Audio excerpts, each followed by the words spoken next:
A našli jsme pár rodičů, hrdinů, který za chvilku možná uvidíte tady za náma. Užijte si to, možná je to premiéra tady v Mikulově. Tahle píseň se jmenuje Stůj při mě dál.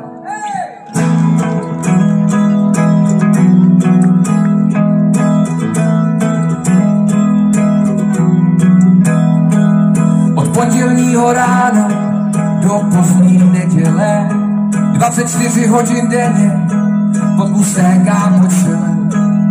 Nevidí to černě, ale už ani veselé, moc toho nenamluví a je trochu přetělé.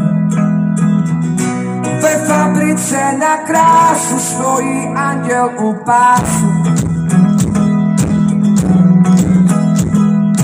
Jednoho ráno anděl klepe na nebe, s výpovědí v ruce celé steky vesel.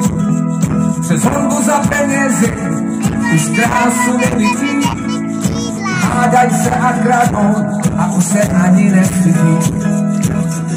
Ve fabrice na krásu stojí anděl u pásu.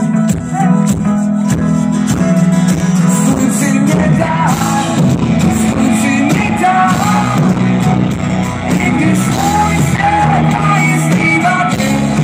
Stůj si mě dál, stůj si mě dál, i když zapomínám na dobrý nohy. Stůj si mě dál, stůj si mě dál, stůj si mě dál.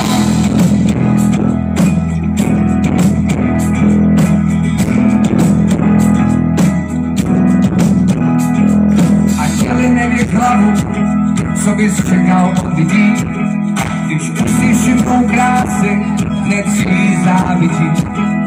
A co mám říkat já, zůstal jsem na to sám, lidi ve mě věří, jen když už neví, no ve fabrice na krásu stojí anděl u pásu.